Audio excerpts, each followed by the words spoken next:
Vamos a continuar con nuestra serie Jesucristo es asombroso, serie del Evangelio según Marcos.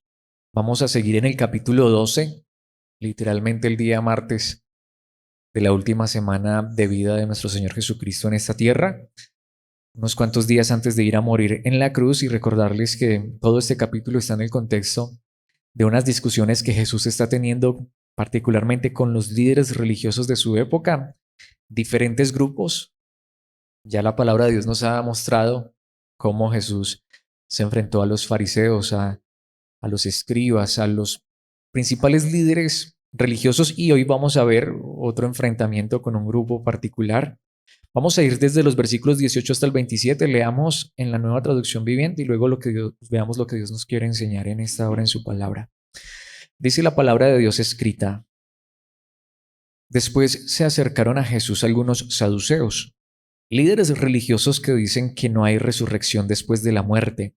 Le plantearon la siguiente pregunta: Maestro, Moisés nos dio una ley que dice que si un hombre muere y deja a una esposa sin hijos, su hermano debe casarse con la viuda y darle un hijo para que el nombre del hermano continúe. Ahora bien, supongamos que había 7 hermanos. El mayor se casó y murió sin dejar hijos. Entonces el segundo hermano se casó con la viuda, pero también murió sin dejar hijos. Luego el tercer hermano se casó con ella. Lo mismo sucedió con los 7 y aún no había hijos. Por último, la mujer también murió. Entonces dinos, ¿de quién será esposa en la resurrección? Pues los 7 estuvieron casados con ella. Jesús contestó: El error de ustedes es que no conocen las escrituras y no conocen el poder de Dios. Pues cuando los muertos resuciten, no se casarán ni se entregarán en matrimonio. En ese sentido, serán como los ángeles del cielo. Ahora bien, en cuanto a si los muertos resucitarán, ¿nunca han leído acerca de esto en los escritos de Moisés, en la historia de la zarza ardiente? Mucho después de que Abraham, Isaac y Jacob murieron, Dios le dijo a Moisés: Yo soy el Dios de Abraham, el Dios de Isaac y el Dios de Jacob. Por lo tanto, Él es Dios de los que están vivos, no de los muertos. Ustedes han cometido un grave error. Esta es la palabra de Dios. Este es el pasaje que vamos a estar estudiando en esta hora. Y bueno, como acabamos de leer, vemos allí una vez más un enfrentamiento de Jesús con líderes religiosos de su época, pero ahora, como les dije hace un instante, un grupo muy particular que son los saduceos. Y bueno, ya vamos a entrar en materia, no sin antes darles el título de esta enseñanza, y es Poder Asombroso. Poder Asombroso. Seguramente hemos escuchado y si somos cristianos, obviamente creemos firmemente en un Dios todopoderoso. Así que ¿quién no ha escuchado hablar del Dios todopoderoso? Sin embargo, yo quisiera que nos preguntáramos, ¿realmente creemos en el Dios todopoderoso? ¿Creemos en un Dios que tiene todo el poder? Y una pregunta muy importante es, ¿cuál sería el mayor poder que Dios podría mostrarnos? ¿Cuál sería la forma más grande de Dios de mostrar su poder? Saben que frente a esto hay personas que dicen que no creen en Dios precisamente porque si Dios fuera todopoderoso, por ejemplo, porque si Dios tiene todo el poder no acaba con la maldad. Algunos se han atrevido a ser tan osados, y perdón la expresión, pero lo hemos venido viendo a la luz de la palabra, tan ignorantes que han planteado preguntas como estas.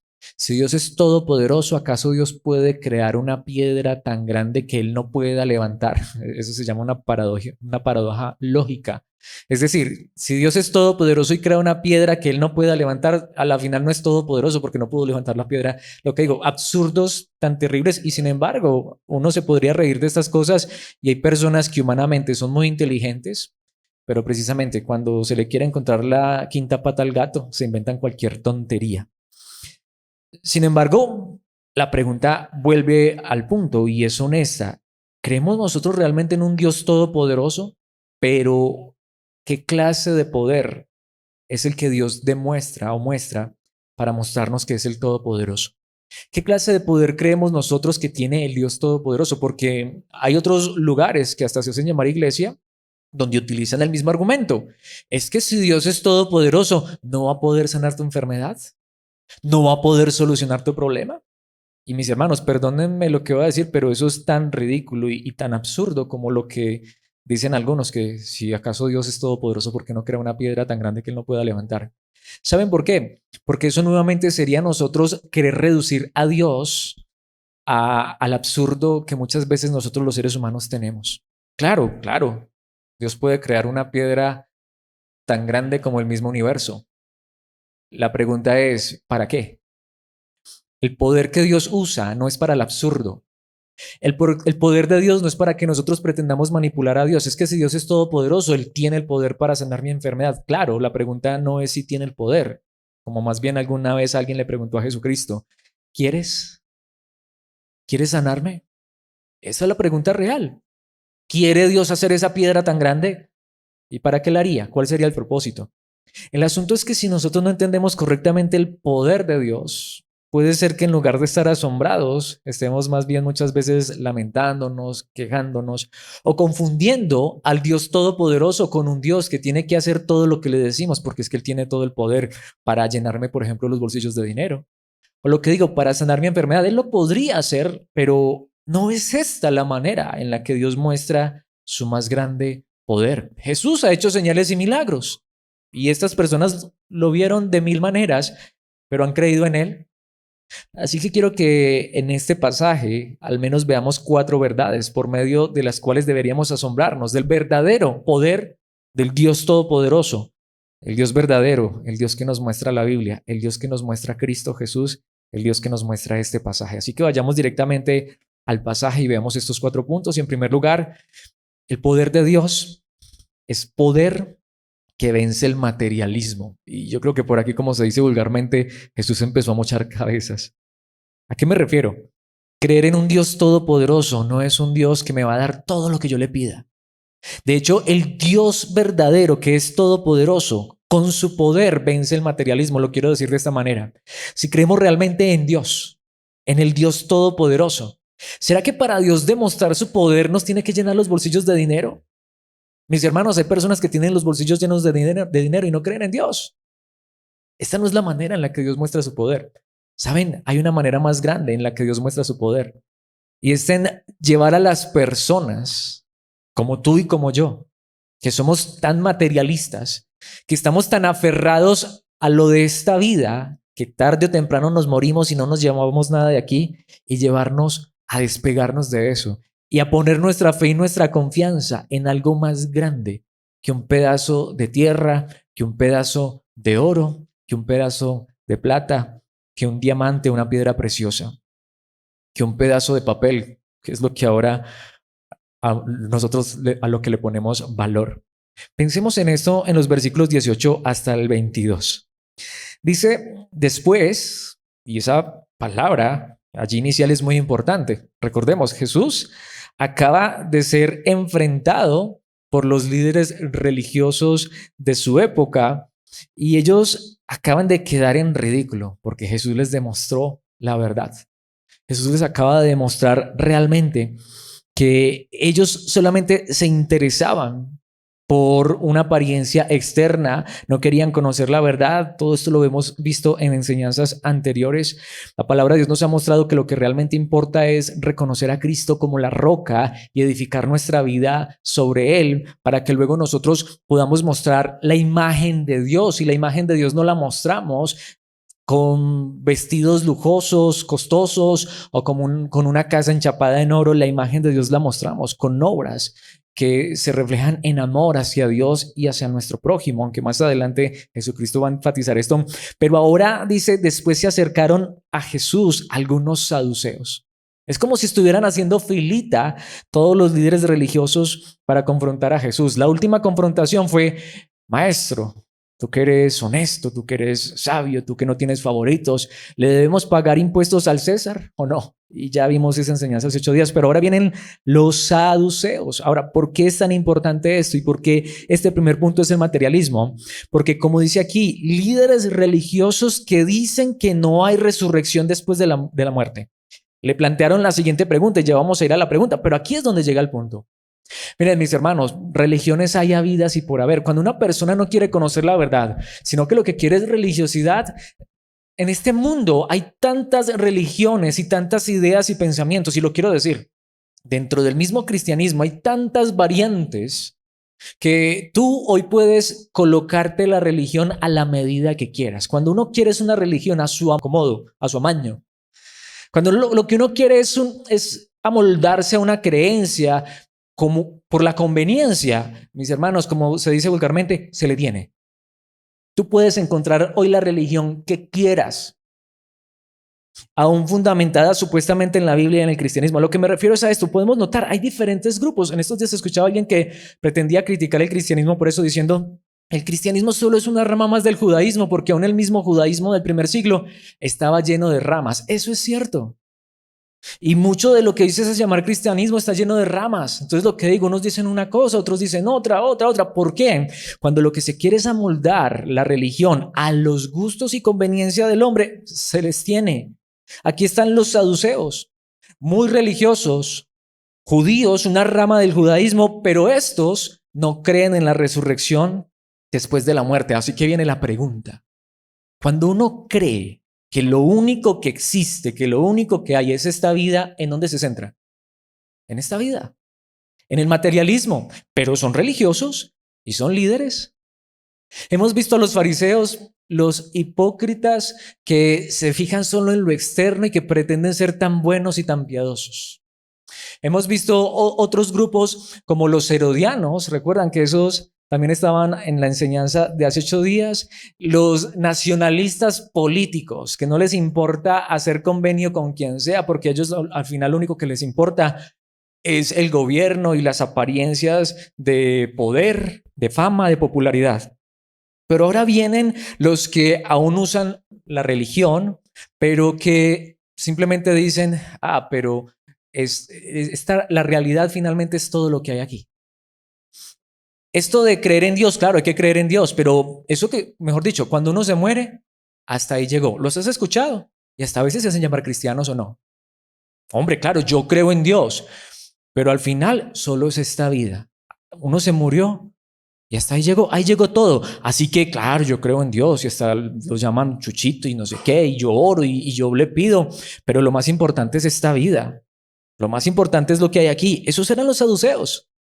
Tanto que estas personas era un grupo con una posición aristocrática. ¿Saben lo que eso significa?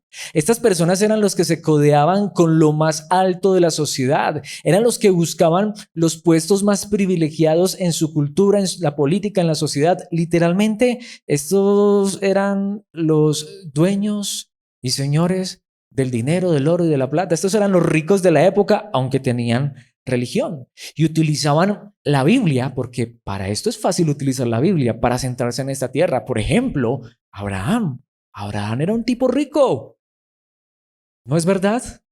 El rey David, un rey sentado en un trono, con dinero, con posesiones. Los patriarcas, Isaac tenía dinero por montones. Entonces, cuando uno está centrado en esta tierra, uno puede usar la Biblia para este tipo de cosas. Es que las promesas de Dios fueron que te voy a hacer cabeza y no cola, que tú vas a prestar y no vas a pedir prestado. Y se tienen los versículos para este tipo de perspectiva. Tanto que precisamente ellos plantean una pregunta. Versículo 19, maestro, ahora, no tienen ningún escrúpulo para llamar a Jesús maestro, pero van a creer lo que él dice. Moisés nos dio una ley que dice que si un hombre muere y deja una esposa sin hijos, su hermano debe casarse con la viuda y darle un hijo para que el nombre del hermano continúe. Ahora, esto es muy importante, mis hermanos. Esto literalmente es fundamental. ¿Saben por qué? Porque dice allí la palabra de Dios, o mejor nos cuenta lo que está en la ley en Deuteronomio 25. Particularmente estas personas se centraban mayormente en los primeros 5 libros de la Biblia, porque lo que les digo, allá es donde están los relatos de que estas personas eran ricas y todo eso. Pero notemos lo que dice. Cuando ellos plantean esto que se conoce como la ley del levirato, que hasta si tú lees Génesis capítulo 38 y si eres lector de la Biblia recordarás esa famosa historia de Tamar, la mujer muy bonita que se casó con uno de los hijos de Judá, de hecho para ser más particulares con el hijo mayor de Judá, con y que fue malo a los ojos de Dios y Dios lo mató. Así que la ley del levirato era la siguiente, la que ellos presentan aquí. Si un hombre se muere sin dejar descendencia, era responsabilidad del hermano que le seguía o del pariente más cercano casarse con la viuda para dejar la descendencia. Así que esto es el materialismo. Literalmente lo que ellos están diciendo es, miren, esta era una de las enseñanzas favoritas. Dios lo que quiere es darnos prosperidad, bienestar en esta tierra, al punto que si una persona muere, un hombre muere sin dejar descendencia, ¿qué se debe hacer? El pariente más cercano debe casarse con la viuda y el primer hijo que tengan, ¿de quién va a ser? Del que se murió. Es decir, va a heredar el nombre del que se murió. Por eso cuando se murió, y esa historia está antes de la ley, ¿qué pasó? Onán, el hermano que le seguía a el otro hijo de Judá, se casó con Tamar. Pero como Onán conocía muy bien esta regla, él no quería dejar descendencia. Él no quería tener un hijo con Tamar, porque el hijo que tuviera con Tamar no iba a ser de Onán. ¿De quién iba a ser?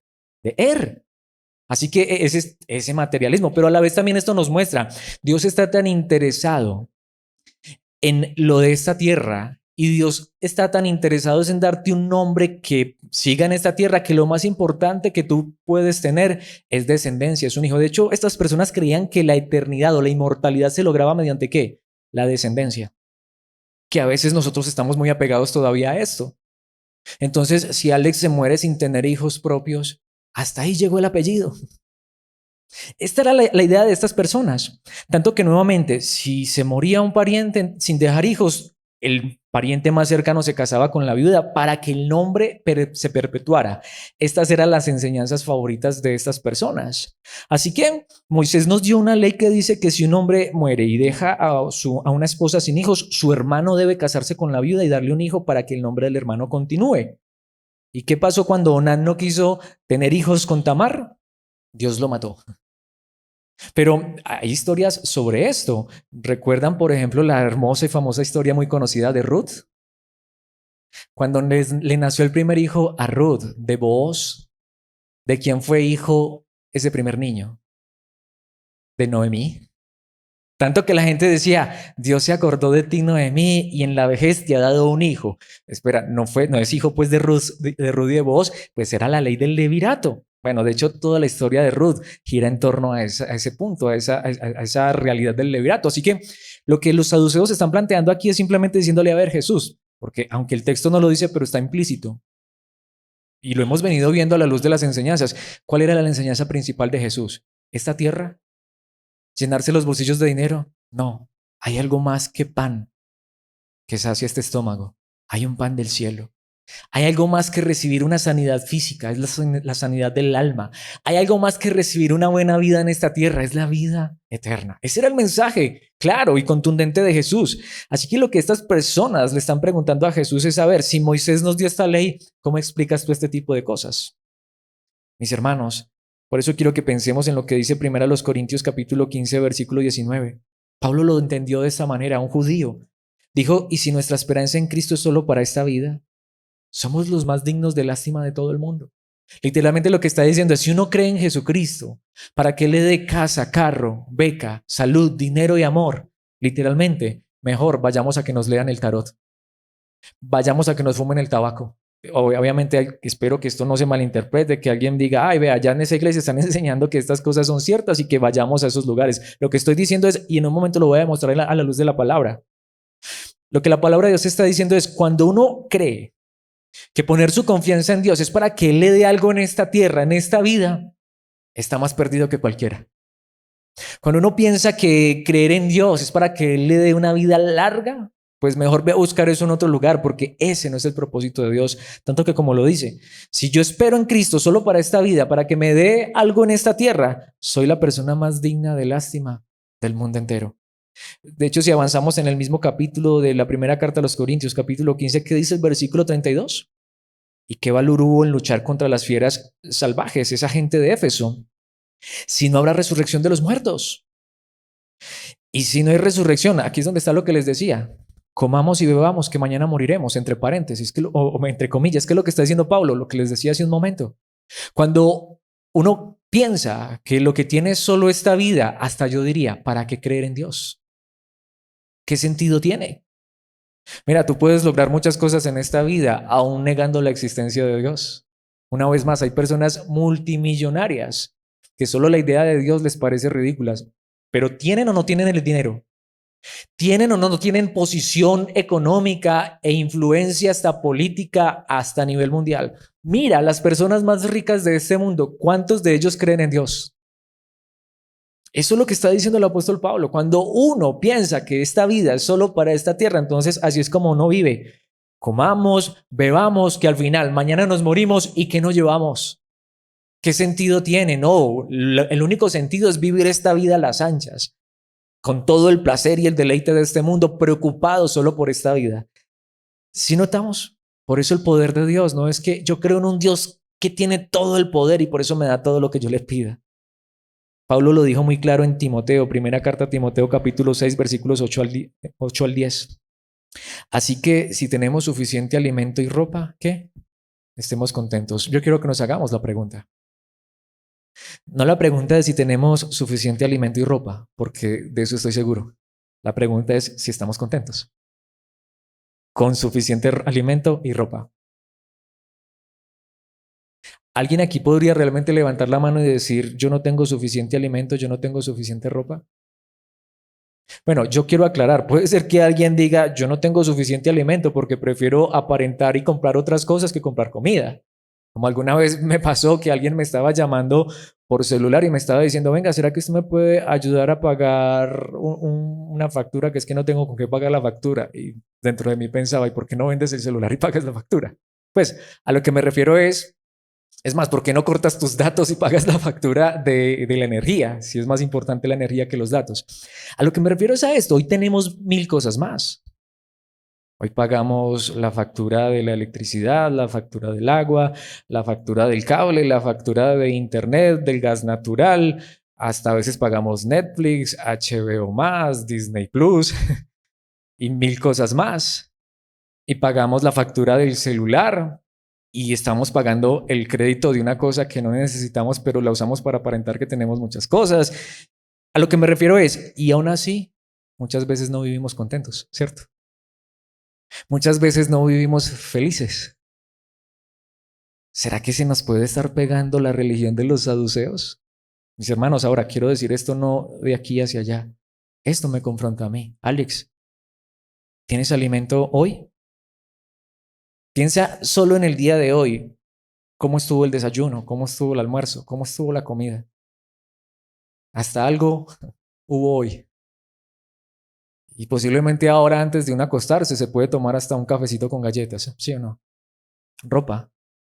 Y lo que decía, y a lo mejor tenemos una cama cómoda y tenemos con qué pagar un arriendo, hasta tenemos casa propia. A lo mejor tenemos hasta vehículo en el cual transportarnos. A lo mejor hasta podemos darnos ciertos lujos y ciertas comodidades, pero ¿estamos contentos? Versículo 9. Porque los que viven con la ambición de hacerse ricos caen en tentación y quedan atrapados por muchos deseos necios y dañinos que los hunden en la ruina y la destrucción.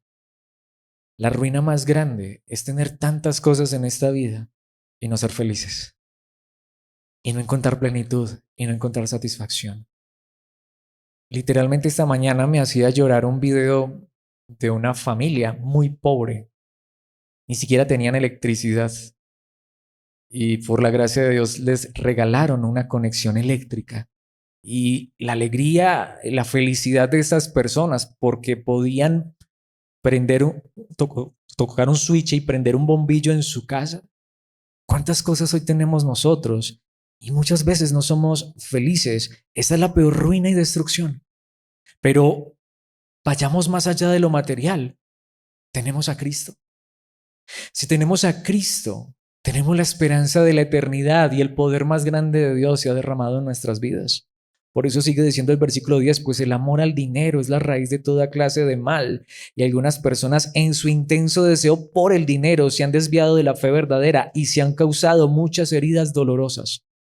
Así que la pregunta aquí es, porque mucha gente, he escuchado decir a gente, y honestamente, claro, me miro a mí mismo y esto me golpea fuertemente, pero he escuchado decir a gente, pero lo malo es el amor al dinero, no el dinero. Sin embargo, esta es la pregunta, ¿y qué es el amor al dinero? Se los voy a decir literalmente en la palabra. Bueno, es que lo acabamos de ver. ¿Cómo sé que amo el dinero? Porque si tengo ropa y alimento y no estoy feliz, significa que no estoy contento. Si tengo alimento suficiente y abrigo, ropa, debería estar satisfecho. Debería estar contento. Si no lo estoy, simple, es porque amo el dinero. Así que esta sería la pregunta. ¿He experimentado el poder de Dios en mi vida? Es que Dios me ama mucho y creo en un Dios todopoderoso porque me da todo lo que le pido. Y cuando no me da lo que le pido, le hago la pataleta y me pongo triste y hasta que no me lo da, no estoy feliz. Mis hermanos, el amor al dinero es la raíz de toda clase de mal. El amor al dinero nos causa muchas heridas dolorosas. El amor al dinero nos hunde en la ruina y en la destrucción. Y hoy, si tenemos a Cristo y tenemos alimento en esta tierra y abrigo, deberíamos estar felices, contentos, satisfechos. Vemos el poder de Dios en esto. Esto nos lleva al segundo punto y es el poder que vence el moralismo.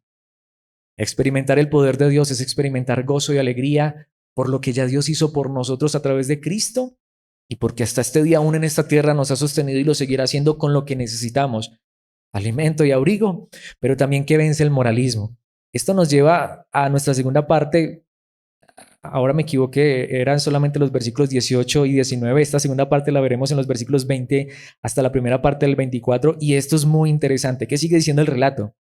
Ahora bien, le dijeron estas personas a Jesús, supongamos que había 7 hermanos. El idioma original no dice supongamos, pero la mayoría de eruditos creen que esta historia que ellos van a contar fue una historia inventada, aunque si tú lees el libro de Tobías, y nuevamente no es que te esté enviando a leer un libro apócrifo, pero pues es un libro que algunos creen que es inspirado, otros no, hay debate, es uno de esos libros que tú encuentras en las traducciones católicas, es uno de esos libros que los católicos dicen que nosotros los protestantes le quitamos a la Biblia. Yo no tengo ningún problema, es más, si quieres léelo, me parece interesante, tiene 13, 14 capítulos si mal no recuerdo, y de hecho a mí me parece muy interesante, yo lo he leído, el libro de Tobit o de Tobías.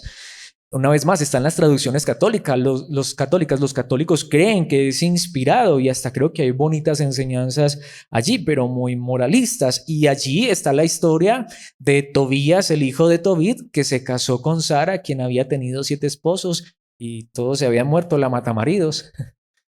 Si has leído Tobías, conocerás la historia, pero al final Tobías se pudo casar con Sara y no lo mató el demonio aquel que venía a matar a los esposos de esta mujer. Sería que el demonio que él estaba enamorado de Sara. Bueno, en fin, a lo que me refiero es a esto. Esa historia está en Tobías, pero no sabemos si ellos lo sacaron de allí. Y cuentan la historia. El mayor se casó y murió sin dejar hijos. Entonces ahí viene la ley del levirato. Entonces el segundo hermano se casó con la viuda, pero también murió sin dejar hijos. Luego el tercer hermano se casó con ella. Esto es la verdadera viuda negra. Lo mismo sucedió con los 7 y aún no había hijos. Por último, la mujer también murió. Pero ¿a qué se refiere esto con el moralismo? Dice el versículo 23. Entonces dinos, ¿de quién será esposa en la resurrección? Pues los 7 estuvieron casados con ella. Y aquí es donde viene lo que digo. Esas personas que aparte de que están solamente centrados en esta vida, también aparentan ser moralistas. Saben, esto es una historia muy fuerte para esta época, para esta cultura. De hecho, aquí quiero aclarar algo. ¿Por qué era importante la ley del levirato? Porque es simple. Era una ley que en cierta medida pretendía guardar, cuidar a la mujer. En lugar de la Biblia ser machista, me parece a mí lo contrario. La Biblia, verdaderamente en su contexto, es un libro que defiende a la mujer y sus derechos. ¿Por qué? Porque en una época donde no que la mujer no trabajara, siempre han trabajado y muchas veces más que los hombres, pero en una época donde la mujer trabajaba demasiado, pero no se le reconocía el trabajo, en una época donde a la mujer no se le pagaba, no tenía salario, no importaba en lo que ella trabajara, pero no se le pagaba. ¿Qué era lo mejor que le podía pasar a una mujer? Pues casarse con un hombre que la mantuviera. Y no que ella no trabajara, pero no devengaban. No podían heredar. Así que este es el asunto. Si esa mujer, su esposo se moría, ¿quién la iba a cuidar? ¿Quién la iba a defender? El pariente más cercano debía hacerse cargo de ella, darle un hijo para que el día de mañana ese hijo creciera y sostuviera a su mamá y preservar el nombre de su papá. Era una ley que pretendía guardar a la mujer. Pero aparte de eso, aquí le están planteando un dilema moral a Jesús, porque es cierto que en esa época, en esa cultura y en ese contexto, aclarando, no es que hoy Alex esté de acuerdo con eso, pero en esa época un hombre podía tener varias esposas, ¿o no? Y nuevamente también era una cosa de cultura, pues si la mujer no podía ganarse el pan con el sudor de su frente, aunque trabajaba mucho, pero no le daban un centavo y había más mujeres que hombres, pues tocaba que un hombre se casara con varias mujeres para mantenerlas, para cuidarlas, para protegerlas. Ahora, nuevamente no estoy defendiendo esa postura. Gracias a Dios, hoy una mujer puede ser independiente, puede trabajar, se le reconoce su trabajo y no necesita un hombre para vivir. Gracias a Dios, todos dependemos de Dios. Gracias a Dios, esos derechos que hoy tienen las mujeres. Yo doy gracias a Dios por ello. Obviamente, eso sería otra predicación, otra cosa, pero lo que me refiero es que aquí le plantean otro dilema, pero una mujer no podía tener varios esposos a la vez. Moralistas, que les encanta nuevamente, ahí sí buscan el pasaje, se inventan hasta las cosas para poner en jaque a Dios.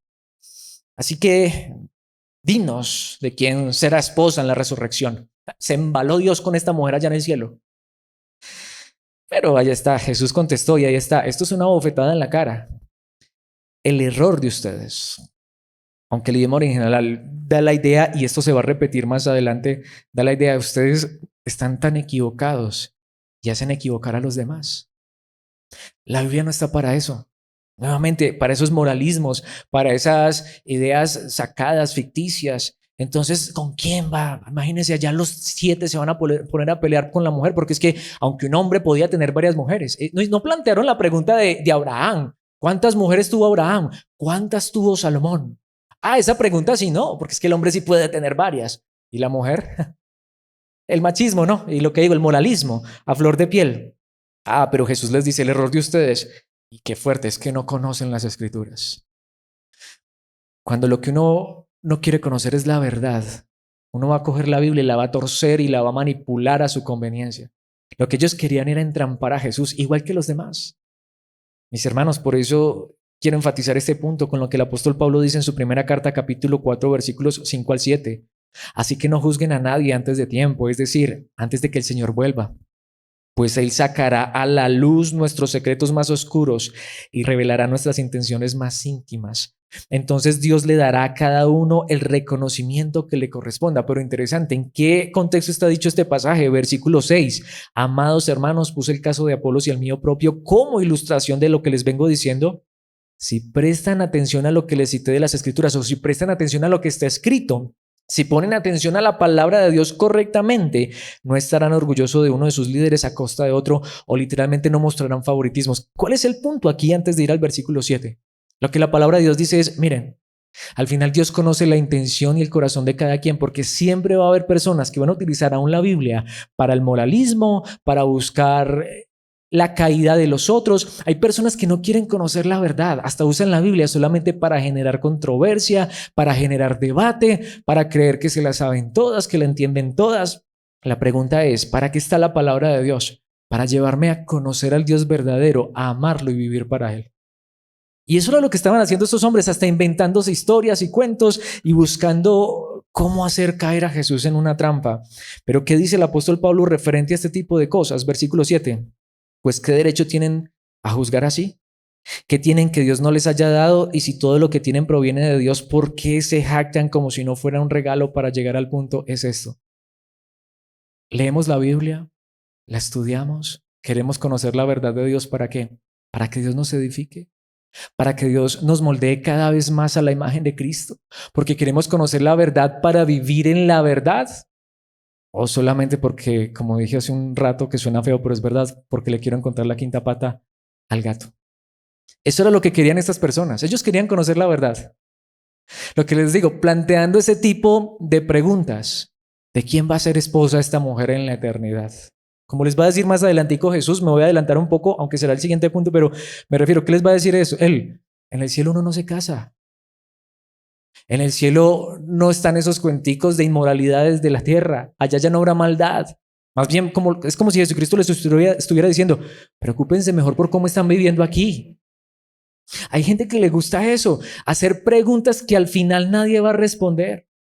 Plantear cuestiones que al final ni edifican, ni ayudan, ni para bien ni para mal, aunque a veces más bien para mal que para bien. ¿Cuál debería ser el propósito de conocer más la palabra de Dios? Para que conozcamos al Dios verdadero, como lo dice un versículo hermoso de la palabra, conocerte a ti, el único Dios verdadero, y a tu Hijo, a Jesucristo, tu Hijo, a quien enviaste a la tierra. Esa es la vida eterna. Ser edificados, que Dios transforme y cambie mi vida, no moralismos. No inventarme aquí historias o empezar a discutir sobre asuntos que al final no edifican y al final no convienen a nuestra vida, ni siquiera aportan un céntimo, un gramo a nuestra vida con Dios. Pero esos eran los saduceos, les encantaba generar debate por cualquier, perdón la expresión, pero cualquier tontería, cualquier moralismo. Pero aquí es donde llega el punto y estas ya son, digámoslo así, esos son los puntos que plantearon ellos. Ahora viene el punto que planteó Cristo Jesús, para mí quizá el más importante. Punto 3. El poder de Dios es el poder que vence a la muerte. Aquí es donde está el centro del cristianismo, aquí es donde está el centro del evangelio. Dios es todopoderoso, no porque pueda crear una piedra tan grande que no pueda levantarla. Dios es todopoderoso, no porque ¿qué va a hacer Él con esa mujer que tuvo 7 maridos allá en el cielo? Dios es todopoderoso porque Él es capaz de vencer la muerte. Y cuando uno entiende esto, mis hermanos, se acaba el materialismo. Cuando uno entiende que Dios nos dice en su palabra con claridad que Él, el que creó el cielo, la tierra, el universo, el que nos creó a ti y a mí, el Dios que es capaz de sacarnos a ti y a mí de 2 células tan pequeñas como un óvulo y un espermatozoide.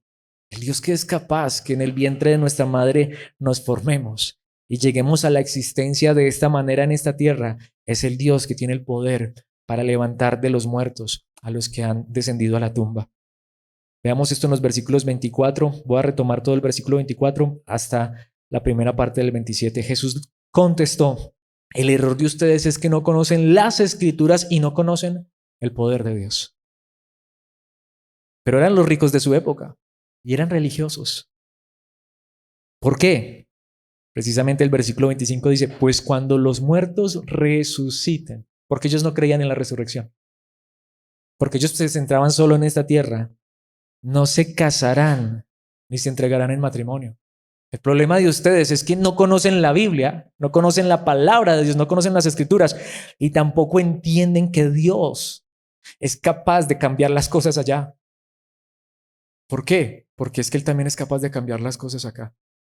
Porque lo más grande que Dios puede hacer en nuestras vidas y el poder más grande es cambiar nuestro corazón para que pongamos nuestra mirada en lo eterno. Allí ya no habrá fallas, allí ya no habrá errores, allí ya no habrá pecado, pero no solo esto, allí ya no habrá muerte. En ese sentido, serán como los ángeles del cielo. Los ángeles no están por allá coqueteando con las ángelas. Sí, existen las ángelas. El punto es que estos son los seres, de hecho, más grandes que el hombre. La Biblia dice que el ser humano es menor que los ángeles. Estos seres son más grandes, más gloriosos. Ellos viven en la presencia de Dios. Ellos están en una esfera más alta que la nuestra, en la realidad espiritual. Y saben, no necesitan reproducirse para ser felices.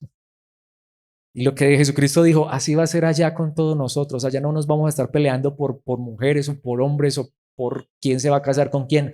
Ese es el problema de ustedes.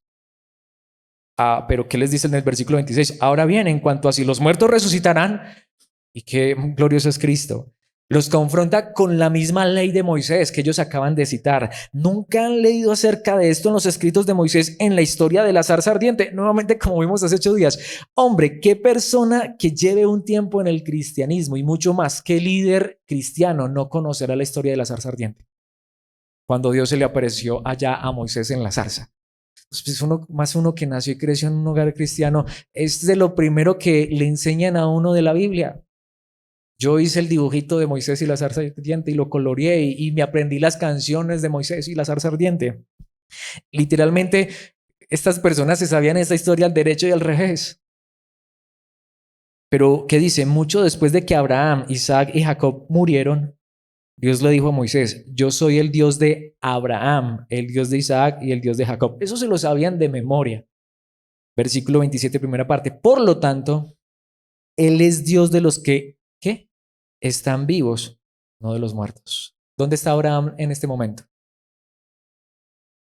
¿Muerto? Más vivo que nunca. ¿Dónde está Isaac? ¿Dónde está Jacob? Es más, ¿dónde está Moisés? De hecho, ¿acaso no se apareció Moisés allá en el monte de la transfiguración con Jesús? Dios no es un Dios de muertos. ¿Saben? El problema es ese. Hasta ahí todavía muchos cristianos, nuevamente, y podríamos ser tú y yo. Creemos realmente que si hoy nos muriéramos, lo que se muere es este cuerpo, pero estamos más vivos que nunca, como decimos vulgarmente, vivitos y coleando. Si no le enseñaran más esto, mis hermanos, no somos suicidas, pero cuánto desearíamos partir de esta tierra y llegar a casa. Si Alex se muriera hoy, ¿qué se murió? Alex no se murió.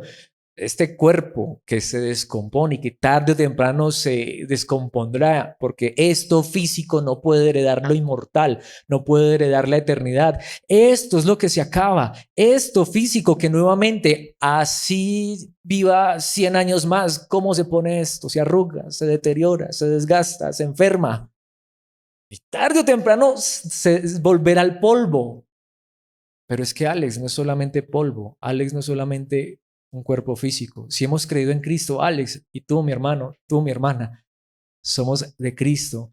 Hemos sido hechos de nuevo. Dios nos tiene para cosas mejores y más grandes. Y no me estoy refiriendo para un trabajo mañana para ti. Me estoy refiriendo a la gloria eterna. Saben, si hoy muriéramos, y es donde vamos, muchas veces hemos hablado de esto y más últimamente.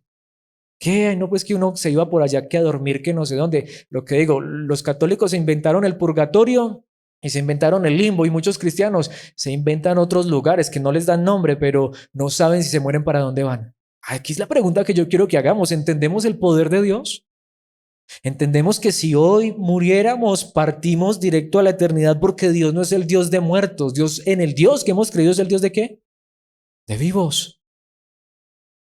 Ese es el Dios en el que hemos creído. Cuando uno entiende esto, mis hermanos, lo que digo, ahí es donde más fácil uno se desapega de las cosas de esta tierra. Hombre, si no tengo para comer y si me muero de hambre, pues más rápido me fui para la casa. Lo más grande que hoy tiene para darnos y la manera en la que hoy Dios muestra su poder es que creamos en que Él es capaz de darnos vida, pero no cualquier clase de vida. ¿Vida qué? Eterna. Como le dijo un día Jesucristo a la hermana de un hombre que había muerto: yo soy la resurrección y la vida. El que cree en mí, aunque esté muerto, vivirá. Marta, ¿crees eso? Alex, ¿crees eso? Ese es el poder de Dios. Y para que se dieran cuenta, como dijimos en estos días, ¿dónde estaba Lázaro? El cuerpo estaba en la tumba, pero Lázaro estaba vivo. Lo llamó otra vez de allá: Lázaro, me hace el favor y se me viene de allá. En estos días decía, yo no sé qué le diría Lázaro a Jesús. ¿A qué me sacó de allá, hombre? Pero para demostrar el poder de Dios. Le dijo: Lázaro, otro ratico aquí en la tierra. Otro ratico aquí en la tierra. Y se lo trajo de allá. Se lo trajo de allá para que vieran el poder de Dios, para que vieran que Él es capaz. Él sería capaz hasta de levantarnos de la tumba. Pero vamos a poner este ejemplo, mis hermanos. Nuevamente, si yo me muriera hoy, y pongo el ejemplo mío porque a lo mejor hay alguien que diga: ay, no voy a decir una cosa de esos, qué tal y qué miedo. Mis hermanos, me estoy demorando mucho en esto, pero es importante. Este es el punto aquí. Si Alex se muriera hoy, yo no quisiera que oraran por mí para que Dios me resucitara. Imaginémonos que ustedes oran por mí y Dios me resucita. ¿Ah? Por favor, no vayan a hacer una cosa de esas.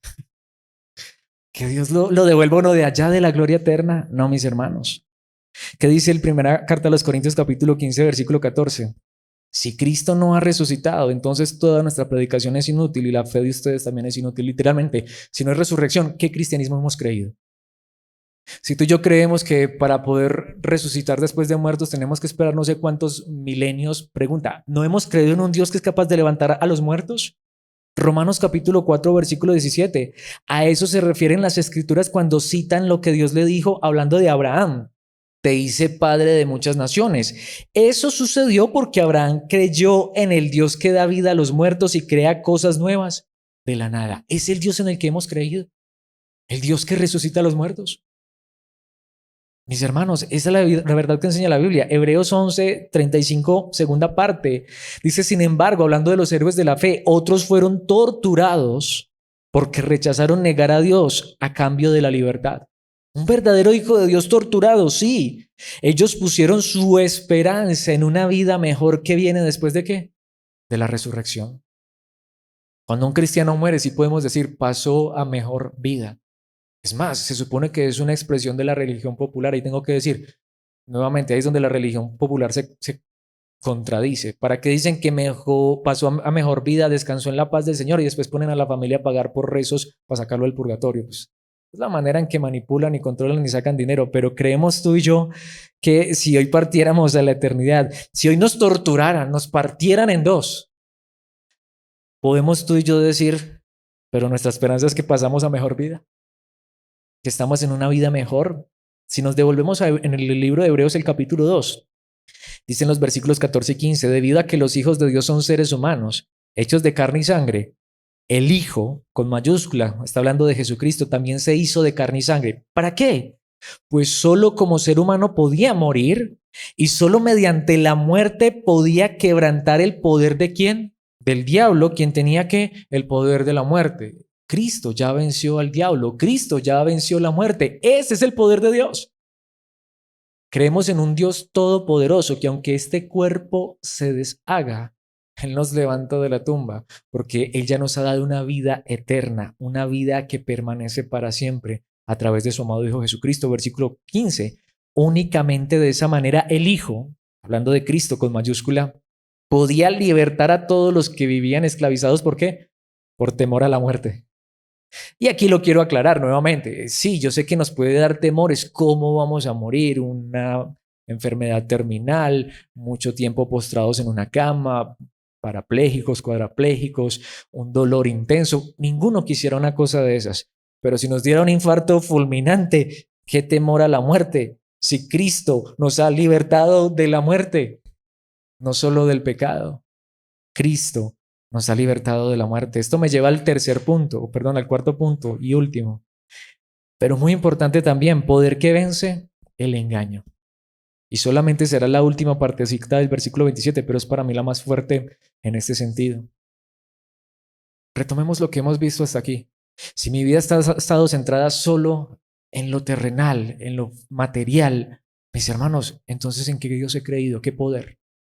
Es que yo he creído en un Dios que puede darme dinero, mis hermanos.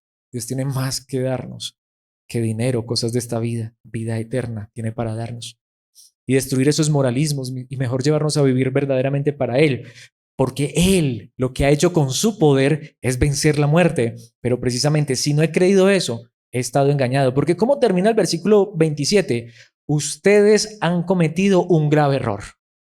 Pero el idioma original es muy fuerte. Reina Valera dice, mucho erráis. Otras traducciones dicen, están muy equivocados.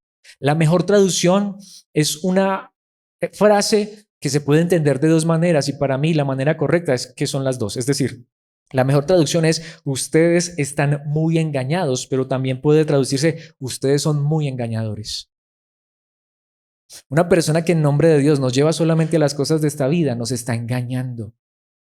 ¿Conocen esas personas que dicen por ahí que compran oro golfi? El asunto es que si tú no conoces el engaño de estas personas, es que cuando tú le sacas supuestamente el oro golfi, te dicen, ese es oro de verdad. Para que saques el oro de verdad y te dicen, ese es oro golfi. Un líder, un pastor que dice ser cristiano, que me lleva a poner mi mirada solamente en las cosas de esta vida, ¿no me está quitando lo más grande? ¿Qué me puede dar Dios en esta tierra que dure para siempre? Y a veces es a lo que más aferrados estamos. ¿Saben qué les dijo Cristo Jesús? Ustedes han estado tan engañados, pero eran líderes religiosos y han engañado a tantas personas. Y el idioma original dice eso, muy engañados, terriblemente engañados y engañando terriblemente. Esa es posiblemente la mejor traducción. Ustedes han engañado y ustedes han vivido engañados. Uno creer en Dios solo para las cosas de esta vida como los saduceos, pero esa religión no se ha acabado. Muchos cristianos es lo único que creen hoy, o personas que se hacen llamar cristianas. ¿Qué dice el apóstol Pablo en 2 de Timoteo capítulo 3 versículos 12 al 13? Es cierto. Y todo el que quiera vivir una vida de sumisión a Dios en Cristo Jesús, ¿qué? Sufrirá persecución. Habrá problemas, habrá dificultades y hasta las personas que menos pensemos estarán en contra de nosotros.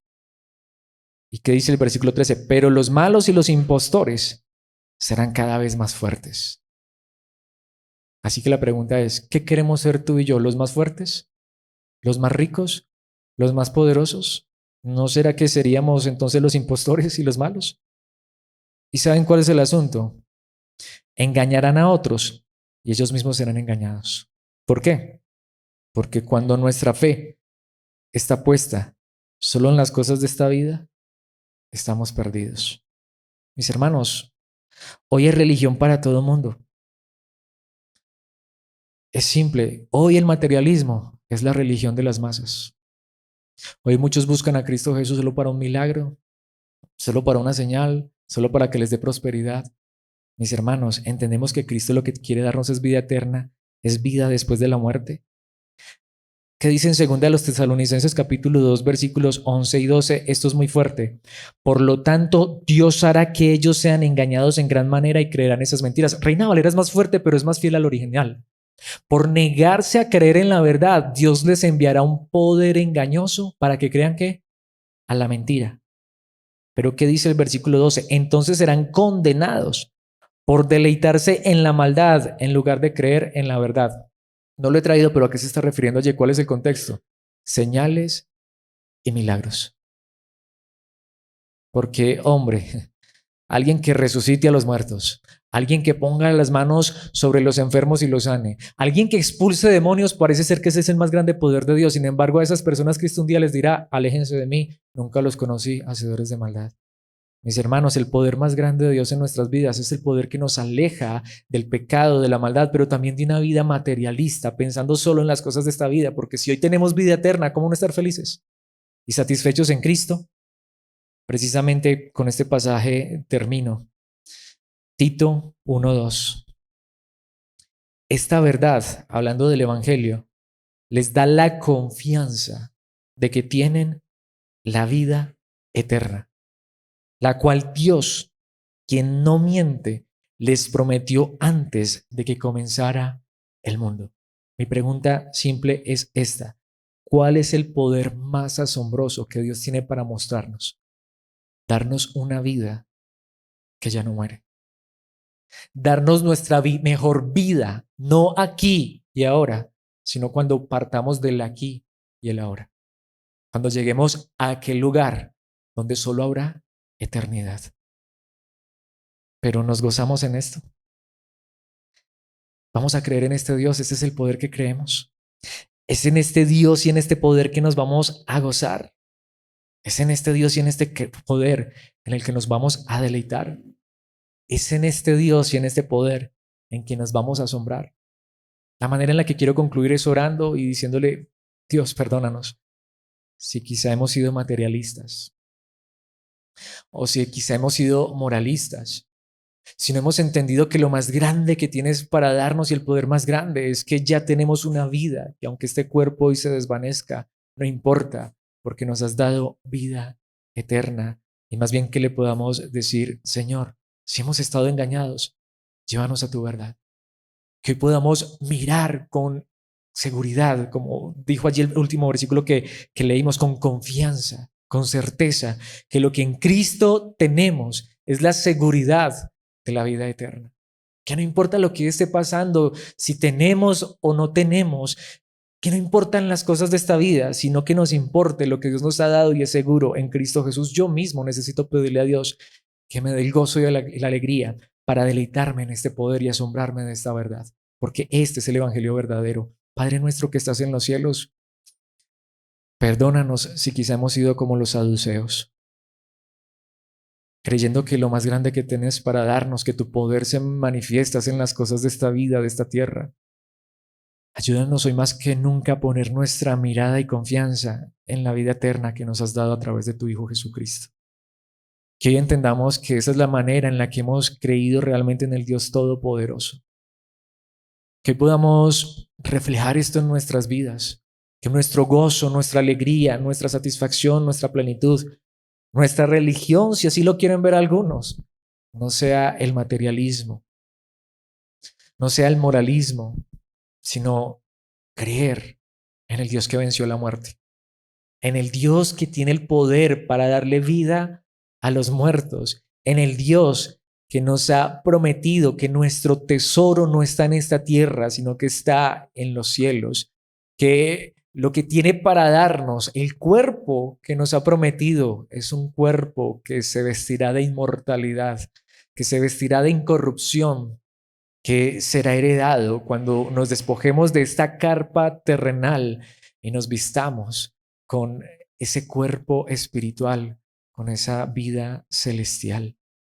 Ayúdanos a vivir a la luz de esto todos los días de peregrinaje, que nos permitas estar en este estuche pasajero, que nos permitas estar en este cuerpo que se desgasta, pero como dice tu palabra, que realmente a través de lo que hoy nos enseñas y nos has enseñado, y si en tu gracia nos das unos cuantos días más de vida, nos enseñarás que esto se va desgastando, pero el ser interior se va renovando de día en día, entendiendo que no hay nada ni nadie, ni siquiera la misma muerte. Nada ni nadie nos puede arrebatar lo que tú nos has dado en Cristo Jesús, porque lo que nos has regalado no está aquí, no está en esta vida, no está en esta tierra, no es material, es eterno, es glorioso, no es pasajero. Así que, por favor, Padre, perdónanos si este no ha sido nuestro enfoque, si esta no ha sido la verdad que hemos creído, si esta no es la verdad que proclamamos, si esta no es la verdad que nos llena de gozo. Ayúdanos a asombrarnos con tu poder, el poder de la resurrección, el poder que da vida a los muertos. Ayúdanos a vivir en esta vida eterna, plena y completa. Vida abundante que nos das a través de tu amado Hijo Jesucristo. Gracias por tu palabra, gracias por este tiempo, gracias por tu iglesia en Cristo Jesús. Amén y amén.